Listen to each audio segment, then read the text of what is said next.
কালকে দেখছি পত্রিকার একটা সুন্দর একজন ব্যক্তি, বাংলাদেশের বর্তমান সরকারি একজন পদস্থ ব্যক্তি বলছে কর্মজীবন এমনভাবে শেষ করবেন যেন কর্মজীবনের শেষে হাতকড়া পড়তে না হয়। আফসোস, আফসোস এটা যে কেমন জিন্দিগি, যে জিন্দিগি হাতের আঙ্গুলের ইশারায় দাপটে পুরা আদালত প্রাঙ্গণ থরথর করে কাঁপত। আজকে সেই মানুষ যখন আদালতে যায় তো সাধারণ মানুষ পিছন দিয়ে থাবড়ায়। হায় অহংকারী, অহংকার, হায় ক্ষমতা, হায় ক্ষমতা, কি নিদারুণ অপমান। নির্বাক তাকায় রয়েছে, একটা শব্দ উত্তর দেয় না। কি বলবে এরপরে? আর কি বলবে এরপরে? আর কি বেইজ্জতি হইতে পারে যে পথচারী ঘাড় ছাইয়া থাপড়াইতেছে পুলিশের ব্যারিকেডের ভিতরে? এই সেই আদালত যে আদালতে আঙ্গুলের ইশারায় উঠতে বসত। তাহলে অহংকারের দুনিয়া যদি এতটা অপমানজনক হয়, তার আখিরাত কি হবে? তার আমাদের জন্যই ভাবি। রাজনীতির হিসাব মিলাইলে হতো না। আমি কোনো রাজনীতির মানুষ, কিন্তু বাস্তবতা হলে আমার কাছে খুব আশ্চর্য লাগছে যে হায় কি স্বার্থপর এই দুনিয়া, কি ভীষণ স্বার্থপর, কি আশ্চর্য। এই জন্য ছেলেরা তোমরাও মনে রাখো, একদিন এই নাফরমানির এই জিন্দিগি নিয়ে, নামাজ নাই, সেজদা নাই, আল্লাহ নাই, নারী, ছবি, মোবাইল, অস্থির দৃশ্য নিয়ে যদি একদিন জীবন শেষ হয়, কুত্তাও নাম নিত না। বলুন, কুত্তাও নাম নিত না। কুত্তা বেনামাজি মনে রাখিস, তোর নাম কোন কুত্তাও নিবে না। হ্যাঁ, অসভ্যতা যাদের জীবন, অস্থিরতা, নোংরামি যাদের জীবন, এই যে সমস্ত নারী বেহায়া, বেপর্দা, অসভ্য, কোন জানোয়ারও এদের কথা নাম নেবে। আজকে সারা বাংলাদেশ আমরা সোহরাওয়ার্দী উদ্যানে হেফাজতে ইসলামের উদ্যোগে মহাসমাবেশ ওই নারীদেরকে থুতু মারছে, যে নারীরা নারীর অধিকারের নামে মানবতার চূড়ান্ত, নারীদের চূড়ান্ত বেইজ্জতি করছে। এই জন্য ভাই, কোন পাপী পৃথিবীতে দামি হয় না। আমিও না, আপনিও না, আমিও না, আপনিও না, জওয়ানও না, বুড়াও না। কেউ হয়তো নগদ বেইজ্জতি হয়, কেউ হয়তো বংশ পরম্পরায় বেইজ্জতি হয়। আমাদের এই কুমিল্লায় এক জেলায়, উপজেলায় একটা বিশাল বাড়ি দেখাইছে একবার। এই বাড়ি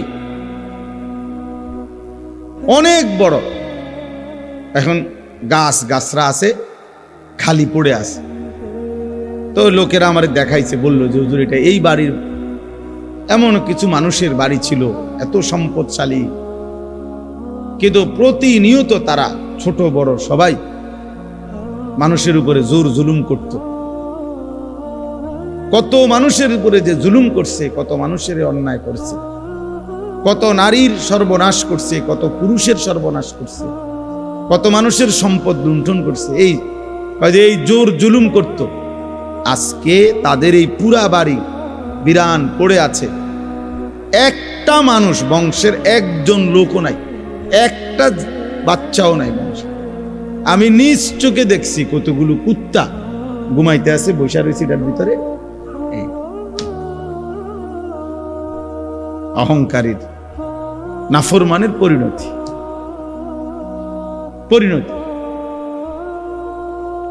এই জন্য প্রিয় ভাই, আমরা কয়জন যে কয়জনে আসছি শুনলাম, বুঝতে শিখি, বুঝতে শেখা দাও। আল্লাহকে ছেড়ে তো ইজ্জত মিলে না, সম্মান মিলে না, হয় নগদ নয়তো বংশ পরম্পরায় হলেও একদিন বেইজ্জতি হইতে হয়।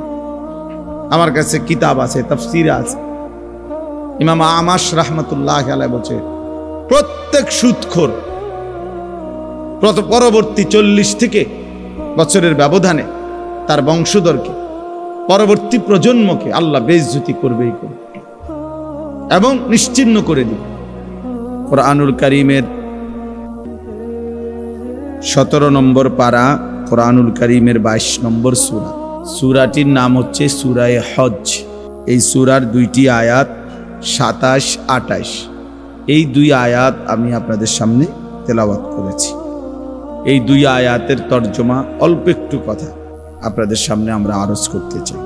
ইব্রাহিম আলাইহিস সালাম আল্লাহ তাআলার একজন জলিলুল কদর নবী, আমরা সবাই নাম জানি, আল্লাহ তাআলার বন্ধু।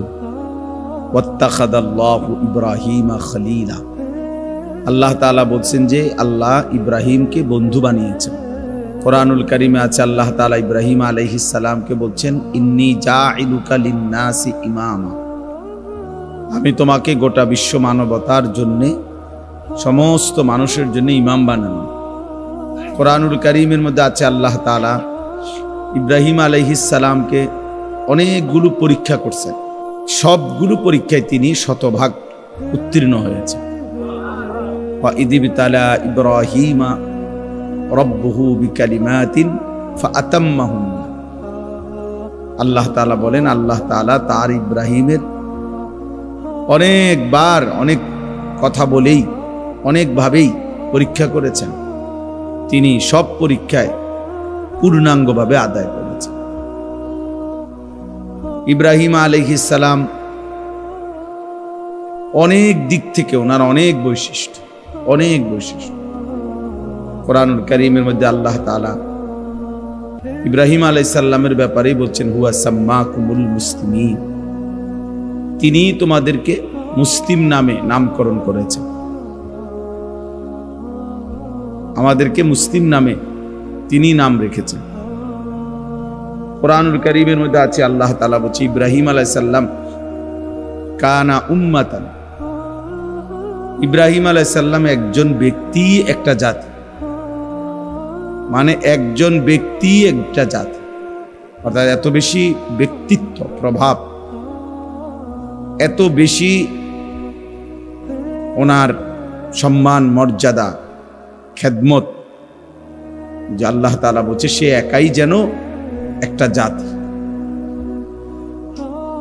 এরকম অনেকগুলো মর্যাদা, সমস্ত মর্যাদার পিছনে একটা বড় কারণ হলো আল্লাহ তাআলা যতবারই পরীক্ষা নিয়েছেন কঠিন থেকে কঠিন,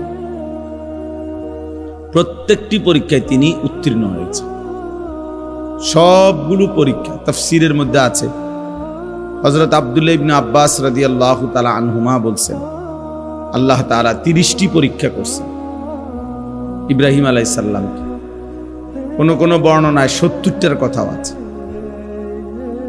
তো এই 30টা পরীক্ষা হোক আর 70টা পরীক্ষা হোক, সবগুলো পরীক্ষার মধ্যে মূল বক্তব্য ছিল একটা জিনিস, সেটা হলো আল্লাহ তাআলা বারবার দেখতে চেয়েছেন যে ইব্রাহিম সর্বোচ্চ ভালোবাসা আল্লাহকেই ভালোবাসে না মাখলুক অন্য কিছু।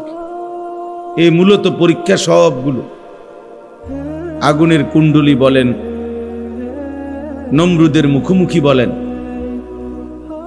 আর সন্তানকে জবাই করা বলেন, এবং আরো যা সবগুলো পরীক্ষাতে আল্লাহ তাআলা বারবার চেয়েছেন ইব্রাহিমের কলিজা জুড়ে আল্লাহর ভালোবাসা সর্বোচ্চ কিনা। তাফসীরের মধ্যে আছে সর্বপ্রথম খতনা, আমরা যে পুরুষ খতনা করায়, এটা আল্লাহ তাআলা ইব্রাহিম আলাইহিস সালামকে আদেশ করছে।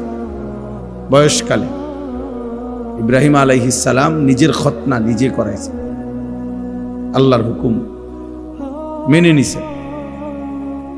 সর্বপ্রথম চুল দাড়ি সাদা হয়েছে ইব্রাহিম আলাইহিস সালাম, অর্থাৎ এর আগে মানুষের চুল দাড়ি সাদা হইতো না, কালোই থাকতো মৃত্যু পর্যন্ত, বুড়া হইল।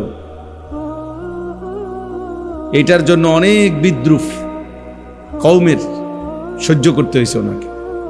সবাই বলছে ধর্মান্তরিত হওয়ার কারণে, বাপদাদার ধর্ম ছেড়ে দেওয়ার কারণে এমন হয়েছে, কিন্তু তিনি আল্লাহ তাআলার ভালোবাসায় সেটা গ্রহণ করে নিয়েছেন। ছোটবেলায় ওনার আব্বা মা মূর্তি পূজা করত। মূর্তি পূজা করতো না শুধু, ওনার আব্বা মূর্তি বিক্রি করত বানাইয়া। তাহলে মূর্তি বিক্রেতার ঘরে জন্ম নিয়েও আপন মা বাবাকে একবারে প্রথম থেকেই তিনি মূর্তির বিরোধিতা করছেন, তাওহীদের দাওয়াত দিয়েছেন। এটা অনেক বড় মহব্বত এবং হিম্মতের ব্যাপার। ইয়া আবাতি লিমা তা'বুদু মা লা ইয়াসমাউ ওয়া লা ইউবসিরু ওয়া লা ইউগনি আনকা শাইআ। কোরআন শরীফে আছে, তিনি তার পিতাকে বললেন, হে বাবা, আপনি কিসের ইবাদত করেন? মা লা ইয়াসমাউ, যে কিছুই শুনে না, ওয়া লা ইউবসিরু, যে কিছু দেখেও না, ওয়া লা ইউগনি আনকা শাইআন, যে কোনো সামান্যতম উপকারও করতে পারে না। এই ফালতু মূর্তির কেন পূজা করে, ইবাদত করে? তার বাড়ি ছোট্টবেলার থেকেই তিনি আল্লাহর ভালোবাসায় বাবা মার কুফরিও এক সেকেন্ডের জন্য মেনে নেন নাই, করেন নাই। আগুনের কুণ্ডুলিতে নমরুদ যখন ফেলাইছেন, তখন তিনি জিব্রাইলের মতো ফেরেশতা, মিকাইল, ইসরাফিল, আজরাইল, এই চারজন ফেরেশতাই উনাকে সাহায্য করতে চাইছিল, তাফসীরে আছে। কিন্তু উনি ওদের সাহায্যও প্রত্যাখ্যান করছে, বুঝছে না, তোমরাও লাগবে না, যাও, যার জন্য আমি আগুনে পড়তে যাচ্ছি তিনি আমাকে দেখতেছেন, তিনি আমার জন্য যথেষ্ট। হাসবি আল্লাহ, হাসবি আল্লাহ, ইব্রাহিম আলাইহিস সালামের বাক্য, আমার জন্য আল্লাহই যথেষ্ট। 84 বছর বয়সে অনেক কান্নাকাটির পরে আল্লাহ তাআলা ওনার ছেলে ইসমাঈলকে দিয়েছিলেন, একটা সন্তান দান করছিলেন। তো আল্লাহ তাআলা বলছেন, তুমি সন্তানটাকে আদর করবা না, চুমা দিবা না, কোলে নিবা না। বলছে ঠিক আছে। তো দেন নাই, আদর করেন নাই, আপনি শুধু তাকাইয়া দেখতেন। আল্লাহর ভালোবাসার পরীক্ষা দিছে, তাফসীরে আছে কথা। কিছুদিন পরে আল্লাহ তাআলা বলছেন, এতদিন তো দেখতে দিছি শুধু, এবার দেখতেও দেব না। চোখের আড়ালে এই বাচ্চা এবং বাচ্চার মা হাজেরাকে দূরে মরুভূমিতে রেখে আস। ঠিক আছে। তো আল্লাহ তাআলার হুকুমে কাবা ঘরের পাশে, তখন কাবা ঘরের প্রাচীর ছিল না, এই কাবার পাশে মক্কায় মরুভূমিতে গাছপালা, তরুলতা, পানি, মানুষ, জনবসতিহীন একেবারেই ধুধু মরুভূমিতে একেবারেই একা রেখে আসছে। এরপরে কিছুদিন পরে আল্লাহ তাআলা বলছেন, প্রথম তো দিলাম কিন্তু দেখতে দেই নেই, কোলে নিতে দেই নেই, দেখতে দিছি। এখন দূরে সরাই দিছি, তো মনে মনে সান্ত্বনা ছিল, আচ্ছা যাক, ফুত না দেখলে কিছু আছে, তো দূরে হলেও আছে। তো আল্লাহ তাআলা এবার বললেন, না, আর দুনিয়াতেই থাকবে না, বরং তাকে জবাই করে আমার কাছে দিয়ে দাও। তিনি বললেন ঠিক আছে, আসলাম, আল্লাহ আমি মেনে নিলাম, আমি মেনে নিলাম। এবং ঠিকই বাস্তবিক অর্থেই সন্তানের গর্দানে, মিনার ময়দানে গর্দানের মধ্যে ছুরি রাখছেন, জবাই করতেই চাইছেন।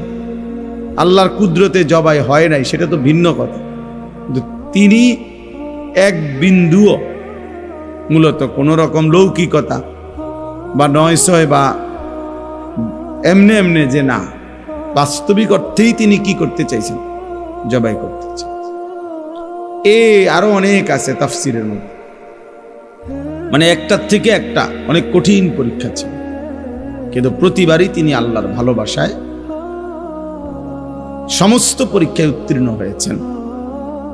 কোরআনুল কারীমের মধ্যে আছে, আল্লাহ তাআলা বলছেন, ওয়াল্লাযীনা আমানু আশাদ্দু হুব্বান লিল্লাহ, যারা মুমিন তারা সবচেয়ে বেশি ভালোবাসে আল্লাহকে। এজন্য মুমিনের সবচেয়ে বড় ভালোবাসা আল্লাহর জন্য। কোরআনুল কারীমের মধ্যে আল্লাহ তাআলা বলছেন, তোমাদের পিতা মাতা, তোমাদের ভাই বোন, তোমাদের স্ত্রী, তোমাদের সন্তান, তোমাদের জমানো সম্পদ, তোমাদের ঘর দুয়ার, তোমাদের পছন্দের বাহন, এই সব কিছুর চাইতে যদি আল্লাহ এবং তার রাসূল এবং আল্লাহর রাস্তায় জিহাদ, আল্লাহর জন্য দুশমনের মোকাবেলা করা, জান দেওয়া, এই তিন জিনিস যদি প্রিয় না হয়, সবচেয়ে প্রিয় না হয়, আল্লাহর ভালোবাসা, আহাব্বা ইলাইকুম মিনাল্লাহি ওয়া রাসূলিহি ওয়া জিহাদিন ফি সাবিলিহি ফাতারাব্বাসু, তাহলে অপেক্ষা করো, হাত্তা ইয়াতি আল্লাহু বিআমরিহি, অল্প সময়ে আল্লাহর ফয়সালা আসবে, মানে আযাব আসবে। যে জাতির মধ্যেই মুসলমান মুমিন পরিচয়দারী, ইমানদারের পরিচয়দারী, আল্লাহর ভালোবাসা কম, রাসূলুল্লাহ সাল্লাল্লাহু আলাইহি ওয়াসাল্লামের ভালোবাসা কম, এবং জিহাদ ফি সাবিলিল্লাহ, আল্লাহর জন্য জীবন দেওয়া, আল্লাহর দ্বীনের জন্য নিজেকে কোরবানি করার জন্য পেশ করা, এই মানসিকতা যার মধ্যেই কম, তা আল্লাহ তাআলা বলছে তারা যেন আযাবের অপেক্ষা করে, আযাব আসে। আজকে সংখ্যাগরিষ্ঠ মুসলমান আমরা, এই তিন জিনিস আমাদের মধ্যে ঘাটতি। আল্লাহর ভালোবাসায় সামান্যতম মুসলমানের পরিচয় ধরে রাখতো আমরা চাই না। কিশোর বলেন, যুবক বলেন, বৃদ্ধ বলেন, যে যেই মিথ্যা অন্যায় অপরাধের সাথে জড়িত, উনি এটা ছাড়বার কোনো মানসিকতাই নেই, প্রস্তুতিই নাই, ইচ্ছাও নেই। মিথ্যা বলে তো বলেই, চুরি করতেছে তো করতেই আছে, ওজনে কম দিতেছে তো প্রতিদিনই একই রকম, সুদ খায় তো 30 বছর ধরে সুদে খায়, বাটপারি করতেছে তো প্রতিদিনই বাটফার, হ্যাঁ, ছেলে পেলে নামাজ পড়ে না তো অসভ্য, কোনোদিনই নামাজ পড়ে না, ফজরের নামাজ পড়ে না তো একদিনও পড়ে না, গালিগালাজ করে তো প্রতিদিনই গালিগালাজ করে। এই মানে এক ধরনের অপদার্থ জিন্দেগি, অমানুষের জিন্দেগি, জানোয়ারের জিন্দেগি, হাইওয়ানের জীবন, পশুর জীবন। যে জীবন ধারাবাহিক গুনাহ করে সেটা কোনো মানুষের জীবন না, মুসলমানের জীবন না। কোনো মুসলমানের জন্য ধারাবাহিক লাগাতার গুনাহ করা অসম্ভব। আর যেই কোনো মুসলমানের জন্য গুনাহ হওয়া সম্ভব। গুনাহ হবেই, অপরাধ হবেই, এটা স্বাভাবিক, কিন্তু অপরাধ লাগাতার করতে থাকা এটা অস্বাভাবিক। এইটা স্বাভাবিকতা না, বোঝা গেছে সে তার নিজের পরিচয়, কর্তব্য ভুলে গেছে, প্রত্যেক দিন একই রকম পাপ, এটা হতেই পারে না মুসলমান মানুষের দ্বারা। হোঁচট খাইতে পারে কেউ, নিয়ম হইলেও কেউ চলার পথে জীবনে হোঁচট খাইতে পারে, পিছলা খাইতে পারে, কখনো সখনো কারো কোনো কাজে ভুল হইতে পারে, ব্যর্থতা হইতে পারে, লস হইতে পারে। কিন্তু যে কোনো দুনিয়ার ব্যবসায়ীও এটা বুঝবে যে কেউ লাগাতার 30 বছর প্রতিদিন লস খায় না। কেউ 30 বছর বাড়ির রাস্তা দিয়া বাজারে যায়, প্রত্যেক দিনে আচার খায়, এমন হয় না। এটা আহাম্মকি কথা, এটা কেউ শুনলে বিশ্বাস করবে না। একদিন পিছলা খাইছে তো 2 দিন 3 দিন সে সতর্ক হয়ে যায়, যেখানে একটু জায়গাটা একটু পিছলা, একটু সতর্ক হয়ে হাঁটতে হবে। তাইলে এটা খুব জরুরি বিষয়। আল্লাহ তাআলার ভালোবাসা রাসূলুল্লাহ সাল্লাল্লাহু আলাইহি ওয়াসাল্লামের ভালোবাসা, আল্লাহর রাস্তায় জিহাদের প্রতি ভালোবাসা। আমাদের নওজোয়ান ছেলেরা যদি এতটুকু বুঝতো, আল্লাহর জন্য জীবন দেওয়া, আল্লাহর দ্বীনের জন্য সর্বোচ্চ ত্যাগ স্বীকার করা, তাহলে ইসলাম আরো অনেক আগাইত, দুশ্মন আরো বেশি ভয় পাইত। কিন্তু ছেলে পেলেদের চেহারা সুরত দেখলে ইবলিসও হাসে। ছেলে মেয়েদের চলাফেরা দেখলে শয়তানও হাসে। শয়তানও বলবে যে আমিও তো এত শয়তানি জানি না। এত বিচিত্র চুল, এত বিচিত্র শয়তানি, দুষ্টামি, গুনাহ, অশ্লীলতা, অসভ্যতা, আফসোসের ব্যাপার। মানে ইবলিসও হাসে, শয়তানও হাসে। সম্পূর্ণ এই লাখ লাখ ছেলে পেলে, ছেলে মেয়ে শাহওয়াতের গোলাম। মনের একটা অসভ্য চাহিদা আছে, লজ্জাস্থানের একটা চাহিদা আছে, এইটার গোলাম। এর জন্যই নারী দেখে, ছবি দেখে, নাচ দেখে, সারাদিন মোবাইল একটা লইয়া, রোদ গরম, শীত বর্ষা, আগুন পানি, হুজুর, পাবলিক, বয়স্ক মানুষ, জোয়ান মানুষ, মসজিদ, মাদ্রাসা, যেখানে যাইবেন অপদার্থের হাত থেকে এটা ছুটে না। সে এটা নিয়েই আছে, নিজের মতো হাসতেছে, নিজের মতো দেখতেছে, নিজের মতো যেটা ভাল লাগতেছে ছবি উঠাইতেছে, নিজের মতোই চুল রাখ। মানে এই পৃথিবীতে কেউ তাকে ভালো বলে না মন্দ বলে, মানুষ তার দিকে তাকায় না, না তাকায়, কিচ্ছু ভাবে না, কিছুই ভাবে না, নিজের মতো করে হারায় গেছে। কখন যে শয়তানের ফাঁদে পড়ে অন্ধকারের রাস্তায়, অন্ধকারের গলিতে হারায় গেছে, আর বাইর হইতে পারে, বাইর হইতে পারে। আফসোসের বিষয়। তো বলতেছিলাম, ইব্রাহিম আলাইহিস সালাম প্রতিবার 70 বার, 30 বার তাফসীর আছে, আল্লাহর মহব্বতের চূড়ান্ত পরীক্ষা দিচ্ছে।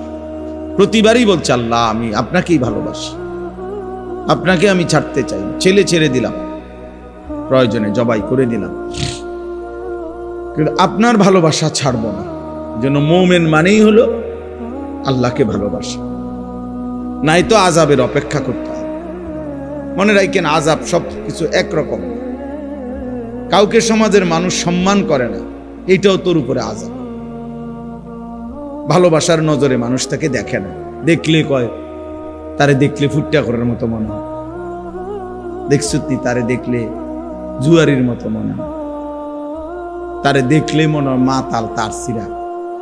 তো এইটাও তো বেটা তোর উপরে লানত, যে তোর মানুষ দেখলে এই মন্দ কথা বলে, এই মন্তব্য করে, এটাও তো অনেক বড় দুঃখ, আফসোস, আফসোস, এটাও একটা আযাব। এরপরে মানসিকভাবে পৃথিবীর হাজারো নারী নিয়া ভাবে যে তার মানে তার নির্দিষ্ট কোনো স্বস্তি নাই, তার নির্দিষ্ট কোনো তৃপ্তি নাই। তো এইটাও তো তার উপরে অনেক বড় লানত,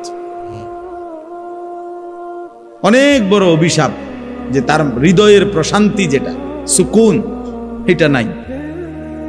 সুকুন যদি থাকতো, হৃদয়ের প্রশান্তি, সে এত মহিলা দেখত না। কোরআনুল কারীমের মধ্যে আছে, আল্লাহ তাআলা বলেন, আমি প্রত্যেক পুরুষের জন্য তার স্ত্রীকে বানিয়েছি। এবং কেন বানিয়েছি? লিতাসকুনু ইলাইহা। কোরআনের স্পষ্ট আয়াত। আমি আল্লাহ তাআলা স্বামীর জন্য, পুরুষের জন্য স্ত্রীকে বানিয়েছি, যেন স্ত্রীর মাধ্যমে সে সুকুন, এই প্রশান্তি লাভ। লিতাসকুনু ইলাইহা। আমার একজন স্ত্রী আছে, আলহামদুলিল্লাহ। আমি কেন ফতে গাড়ে মানুষের বেডি সামুদিত? আমার দরকার কি? আমি এত বেডি দিয়া করবো কি? আমার কি আর কাম নাই? আমি কি শুধু বেডির লেগে নিয়ে আইছি দুনিয়া? পাগল। অনেক ছেলে পেলের দেখলে আমার আফসোস লাগে, যে মাতাল, তুই এটা বুঝদি না যে তুই দুনিয়াতে আসছো শুধু বেডি চাইতা। এক নারী, এটাই তোমার জীবনে, আর কোনো কাম নাই, আর কোনো উদ্দেশ্য নাই জীবনে। আফসোস। তো এজন্য বললাম আযাব বিভিন্ন ধরনের হয়। মানসিক প্রশান্তি চলে যাওয়া, হৃদয় অশান্ত হওয়া, এটা অনেক বড় আযাব। স্বস্তি নাই, তৃপ্তি নাই। এই হারামখোর যেগুলো দেখবেন, একটারও কোনো তৃপ্তি নেই। 100 কোটি টাকার মালিক, এই হারামখোররে জিজ্ঞাসা করলে না হুজুর খুব ঝামেলা আছে, দোয়া করব, খুব ঝামেলা আছে, ফ্যাক্টরিটা নিয়ে একটা ঝামেলা আছে, মেলটা নিয়ে একটা ঝামেলা আছে, তারপরে আরো 3টা কাজ চলতেছে সাইডে, এগুলা নিয়ে একটু ঝামেলা আছে। হেতের ঝামেলা আর শেষ হয় না, ঝামেলা আর শেষ হয়, লোনও শেষ হয় না, কিস্তিও শেষ হয় না, সুদও শেষ হয় না। নাফরমান আর তো থামবা কোন দিন? বুড়ো হইয়া গেছো বেটা, 50 বছর 60 বছর, অহনো দুনিয়ায় গুছাইতে পারলা না, তো আখেরাত তো নাই, তো দুনিয়াও তো গুছাইতে পারলা না। খাইবা কোন দিন? খাইবা কোন দিন? এক শয়তানে প্রলোভন দিছে যে এখন উপার্জন করো, পরে আরাম করবা। পরেটা কোন সময়? কত বছর পরে? 200 বছর পরে। তিনি 200 বছর পরে নিয়ে আরাম করবে। এই হলো হালা। মনে করছে পরে আরাম করবে, এখন আগে পয়সা, ডানে বামে হালাল হারাম জায়েজ না জায়েজ সব কামাই করে, পরে আরাম করবে। পরে আরাম মানে কালকে দেখছি পত্রিকার একটা সুন্দর একজন ব্যক্তি, বাংলাদেশের বর্তমান সরকারি একজন পদস্থ ব্যক্তি বলছে কর্মজীবন এমনভাবে শেষ করবেন যেন কর্মজীবনের শেষে হাতকড়া পড়তে না হয়। আফসোস,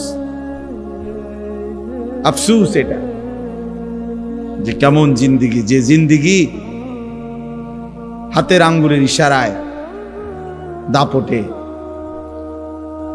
পুরা আদালত প্রাঙ্গণ থরথর করে কাঁপত।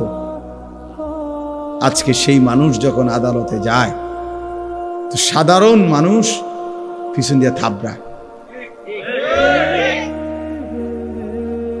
হায় অহংকারী, অহংকার, হায় ক্ষমতা, হায় ক্ষমতা, কি নিদারুণ অপমান। নির্বাক তাকায় রয়েছে, একটা শব্দ উত্তর দেয় না। কি বলবো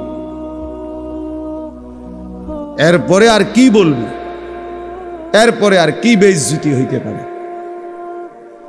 যে পথচারী ঘাড় সাইয়া থাপড়াইতেছে পুলিশের ব্যারিকেডের ভিতরে? এই সেই আদালত যে আদালতে আঙ্গুলের ইশারায় উঠতে বসত। তাহলে অহংকারের দুনিয়া যদি এতটা অপমানজনক হয়, তার আখিরাত কি হবে? তার আমাদের জন্যই ভাবি। রাজনীতির হিসাব মিলাইলে হতো না, আমি কোনো রাজনীতির মানুষ, কিন্তু বাস্তবতা হলে আমার কাছে খুব আশ্চর্য লাগছে যে হায় কি স্বার্থপর এই দুনিয়া, কি ভীষণ স্বার্থপর, কি আশ্চর্য। এই জন্য ছেলেরা তোমরাও মনে রাখো, একদিন এই নাফরমানির এই জিন্দিগি নিয়ে, নামাজ নাই, সেজদা নাই, আল্লাহ নাই, নারী, ছবি, মোবাইল, অস্থির দৃশ্য নিয়ে যদি একদিন জীবন শেষ হয়, কুত্তাও নাম নিত না। বলুন, কুত্তাও নাম নিত না। কুত্তা বেনামাজি মনে রাখিস, তোর নাম কোন কুত্তাও নিবে না। হ্যাঁ, অসভ্যতা যাদের জীবন, অস্থিরতা, নোংরামি যাদের জীবন, এই যে সমস্ত নারী বেহায়া, বেপর্দা, অসভ্য, কোন জানোয়ারও এদের কথা নাম নেবে। আজকে সারা বাংলাদেশ আমরা সোহরাওয়ার্দী উদ্যানে হেফাজতে ইসলামের উদ্যোগে মহাসমাবেশ, ওই নারীদেরকে থুতু মারছে যে নারীরা নারীর অধিকারের নামে মানবতার চূড়ান্ত, নারীদের চূড়ান্ত বেইজ্জতি করছে। এই জন্য ভাই, কোন পাপী পৃথিবীতে দামি হয় না, আমিও না, আপনিও না।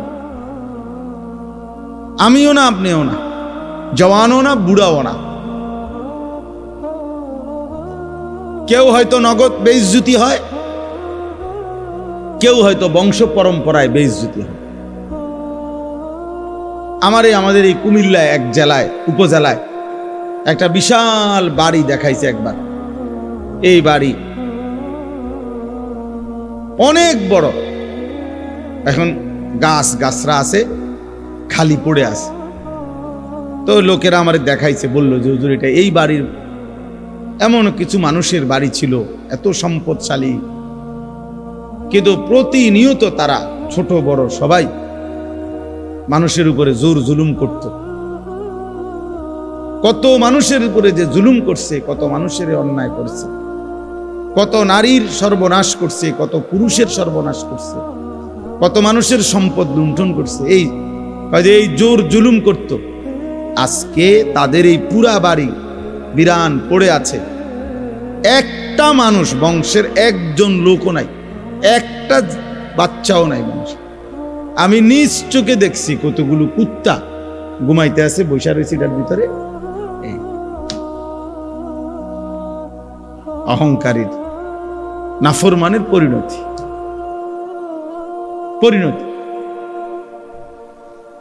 এই জন্য প্রিয় ভাই, আমরা কয়জন, যে কয়জনে আসছি, শুনলাম, বুঝতে শিখি, বুঝতে শেখা দরকার। আল্লাহকে ছেড়ে তো ইজ্জত মিলে না, সম্মান মিলে না, হয় নগদ, নয়তো বংশ পরম্পরায় হলেও একদিন বেইজ্জতি হইতে হয়। আমার কাছে কিতাব আছে, তাফসীরে আছে, ইমাম আমাশ রাহমাতুল্লাহ আলাইহি বলছে প্রত্যেক সুদখোর পরবর্তী 40 থেকে বছরের ব্যবধানে তার বংশধরকে, পরবর্তী প্রজন্মকে আল্লাহ বেইজ্জতি করবেই করবে এবং নিশ্চিহ্ন করে দিবে। হ্যাঁ, এই জন্য বাবাদেরকেও বলি, ছেলেদেরকেও বলি, আমারও বলি, লম্বা সময় বয়ান করার সুযোগ আজকে নাই। আমরা প্রত্যেকে খেয়াল করি আল্লাহর ভালোবাসা। তো বলতেছিলাম, ইব্রাহিম আলাইহিস সালাম আল্লাহর ভালোবাসায় চূড়ান্ত প্রমাণ দিছেন, কোনোভাবে কোনো কিছুতে আর কষ্ট করার দরকার নেই, এখনই শেষ। আল্লাহর ভালোবাসায় চূড়ান্ত পরীক্ষা দিয়ে উত্তীর্ণ হয়েছেন। প্রতিবারই আল্লাহর ভালোবাসায় প্রমাণ দিছেন যে আল্লাহ, আমি আপনাকেই ভালোবাসি। তো আল্লাহ তাআলা এর বিনিময়ে ইব্রাহিম আলাইহিস সালামকে দিয়ে আল্লাহর ঘর কাবা পুনর্নির্মাণ করাইছেন। আল্লাহ বলছি, ইব্রাহিম যা, সারা জিন্দেগীর এই তোমার ত্যাগ, কুরবানি, তোমার এই পরীক্ষায় আমি আল্লাহর ভালোবাসার চূড়ান্ত প্রমাণ, সারাটা জীবন তুমি যা দিয়েছ, বিনিময়ে আজ আমি তোমারে আমার ঘর কাবা, গোটা কায়নাতের হেদায়েতের মার্কাজ, বুদি আলিন নাস, বিশ্ব মানবতার হেদায়েতের জন্য আমি আল্লাহ তাআলা যে ঘর বানিয়েছি, সেই ঘর আমি নূহ নবীর তুফানের সময় প্রাচীর তুলে নিছিলাম, ছিল না এতদিন, এখন তোমার মাধ্যমে আমি সেই ঘর পুনরায় নির্মাণ করলাম। আল্লাহ তাআলা ঘর নির্মাণ করাইয়া এবার ইব্রাহিম আলাইহিস সালামকে বললেন, এখন কি করবা? তো আল্লাহ তাআলা বললেন, ওয়াআদ্দিন ফিন নাসি বিল হজ, সারা পৃথিবীর আমার বান্দাদেরকে আমার এই ঘরের উদ্দেশ্যে, কাবা ঘর, এই ঘরের উদ্দেশ্যে হজ আদায় করার জন্য ঘোষণা দাও, ঘোষণা দাও। ইব্রাহিম আলাইহিস সালাম বললেন, আয় মাওলা, এক মরুভূমি, এখানে তো কোনো মানুষই তেমন উল্লেখযোগ্য নাই, অল্প কয়টা মানুষ। এখন আমার ছেলে ইসমাইল, হাজেরার সাথে আরো কিছু মানুষ জুটছে, তা তো সামান্য। তা আমি এই পৃথিবীর সব মানুষকে কিভাবে হজ্জের ঘোষণা দেব আপনার ঘরের উদ্দেশ্যে? তো আল্লাহ তাআলা বললেন, ইব্রাহিম, নিদা মানে আহ্বান, আজান, ডাকা, এটা তোমার দায়িত্ব, পৌঁছানো আমার দায়িত্ব। ওয়া আলাইয়াল বালাগ, পৌঁছানো আমার দায়িত্ব, তুমি দাও, তুমি আজান দাও। তুমি আজান দিয়ে রাখো, এরপরে শোনো ইয়াতুকা রিজালান ওয়া আলা কুল্লি যামিরিন ইয়াতিনা মিন কুল্লি ফাজ্জিন আমিক। তখন দেখবা আগামীর কিয়ামত পর্যন্ত কাছের মানুষগুলো পায়ে হেঁটে আর পৃথিবীর একেবারে সর্বোচ্চ দূর দূরান্ত থেকে মানুষগুলো বাহনে চড়ে আমার এই ঘরের উদ্দেশ্যে আসবে, ঘরের উদ্দেশ্যে আসবে। ফলে যুগ যুগ ধরে আল্লাহ পাক রব্বুল আলামিন সারা পৃথিবীর শেষ প্রান্তেও যেই মুমিন থাকে, ইমানদার থাকে, আল্লাহ তাআলা তার কলবেও আল্লাহর ঘরের প্রতি এক চরম আকর্ষণ আল্লাহ দান করছে। বারবার আল্লাহ তাআলা বলছেন এটা আমার কুদরতি আকর্ষণ, আমি আমার বান্দার কলবে, মুমিনের দিলে, পৃথিবীর যত দূরেই হোক, আমি আল্লাহ তাআলা এই হজ্জের আগ্রহ, আমার ঘর দেখার আগ্রহ, কাবার আগ্রহ আমি দিয়ে দেব, তুমি শুধু একবার ঘোষণা দিয়ে দাও। ইব্রাহিম আলাইহিস সালাম ঘোষণা দিয়েছেন। এবার যেন ইব্রাহিম আলাইহিস সালাম আল্লাহকে জিজ্ঞেস করলেন, আল্লাহ এই হজ্জে যদি আপনার বান্দারা আসে তো কি লাভ হবে? তো আল্লাহ বলেন লিয়াশহাদু মানাফিআ লাহুম, তারা যেন আইসাই তাদের উপকারিতা দেখে নেয়, মানে আসলেই বুঝবে রুহের কি খোরাক হইছে, আমলের মধ্যে কি বরকত হইছে, দিলের মধ্যে কি অনুভূতি জাগছে, আখিরাতের প্রেরণা জাগছে, নেক কাজের জজবা তৈরি হইছে, গুনাহ ছেড়ে দেওয়ার মতো হিম্মত তৈরি হইছে, আখিরাত এবং জান্নাতের জন্য নিজেকে প্রস্তুত করার যেই তৌফিক হয়েছে, এর চাইতে বড় উপকার আর কি হইতে পারে? এর চাইতে বড় উপকার। এই জন্য আলহামদুলিল্লাহ যুগ যুগ ধরে হজ্জের বরকতে, আল্লাহর ঘর জিয়ারতের বরকতে, মক্কা মদিনার এই সফরের বরকতে মানুষের জিন্দিগিতে বড় ধরনের কি হয়? পরিবর্তন। অনেক মানুষ আলহামদুলিল্লাহ পরিবর্তন হয়, বদলায় যায়, চেহারা, সুরত, চলাফেরা, আমল আখলাকের মধ্যে পরিবর্তন, এটা উপকার। আল্লাহ বলেন এই জন্য এমনি মুখে বলবো না, আমার বান্দা যেন নিজে এসে উপকারিতা দেখে যায়। ওয়ায়াযকুরু ইসমাল্লাহি ফি আইয়ামিন মা'লুমাতিন আলা মা রাযাকাহুম মিন বাহিমাতিল আনআম, এবং আমি আল্লাহ যেই চতুষ্পদ জন্তুগুলো আমার বান্দাদের জন্য জবাই করার, কোরবানি করার জন্য হালাল করেছি, সেই প্রাণীগুলো যখন জবাই করবে নির্ধারিত দিনে 10, 11, 12 জিলহজ এই 3 দিনে, তখন যে আমি আল্লাহর জিকির এই 3 দিনে পড়বে, বেশি থেকে বেশি এই জিকিরের বরকত হাসিল করার জন্য তারা যেন আমার ঘরে আসে। তাইলে আল্লাহ তাআলা বলেন কোন বান্দা যখন আল্লাহর ঘর জিয়ারত করে, 1 নাম্বার হলো সে নিজের চোখে তার জীবনের মধ্যে অনেক উপকারিতা লক্ষ্য করে, পরিবর্তন লক্ষ্য করে। আরেক হলো হজ্জের এই সময়গুলো একই সাথে কোরবানিরও সময়। হজের যেই 5 দিন, এর মধ্যেই মাঝখানে 3 দিন হলো কোরবানিরও 3 দিন। তাহলে হজ্জের 5 দিনের অন্তর্ভুক্ত এই কোরবানির 3 দিনে সব মিলাইয়া হাজার হাজার বার, লক্ষ লক্ষ বার আল্লাহর জিকির করার তৌফিক হয়। লব্বাইক আল্লাহুম্মা লব্বাইক, লব্বাইক লা শারীকা লাক লব্বাইক, ইন্নাল হামদা ওয়ান নি'মাতা লাকা ওয়াল মুলক লা শারীকা লাক। এইটা একটানা পড়ে, এটা আল্লাহর জিকির। আমি আলহামদুলিল্লাহ মনে করেন 16 কিলোমিটার হাইটা গেছি, মিনার তাবু থেকে আরাফা, আরাফাত থেকে মুজদালিফা, মুজদালিফা থেকে আবার মিনা, মিনা থেকে আবার মক্কা শরীফ, কাবা। গত বছরও গেছি হাইটে। এই সময় হৃদয়ের একটা আলাদা আল্লাহকে জিকিরের বরকত হয়, হাজার হাজার আল্লাহর স্মরণ বান্দার জবানে মস্ক হয়ে যায়। তাওয়াফ করে বারবার, আরে আমগো ছাত্র তো নাম কি? নূর মোহাম্মদ, এই আমার একজন ছাত্র আছে, আমি খুব সম্ভব কোন সালে যেন 2018 সালে খুব সম্ভব মনে হয় না কি জানি। তো আমি যখন হজে গেছি ও আমার সাথে দেখা করতে আসছে কাবা করে, ও জিদ্দা থাকতো। তো আয়শা আমারে বলতেছে আমি তাওয়াফ করে বসছি মাতাফে, তো বলতে হুজুর আপনি চলেন না একটু বাইরন, আপনার একটু নাস্তা করামু। আমি বলছি না আমার তো আরো 10টা তাওয়াফ পুরামু, তো তুই বয় আমি একটু পরে বাইরে। তো আমাদের সাথে একজন কইতেছে কয়টা তাওয়াফ? এবারে বললো যে 10টা তাওয়াফ। মানে 10টা তাওয়াফ মানে 70 চক্কর, 7 চক্করে 1 তাওয়াফ।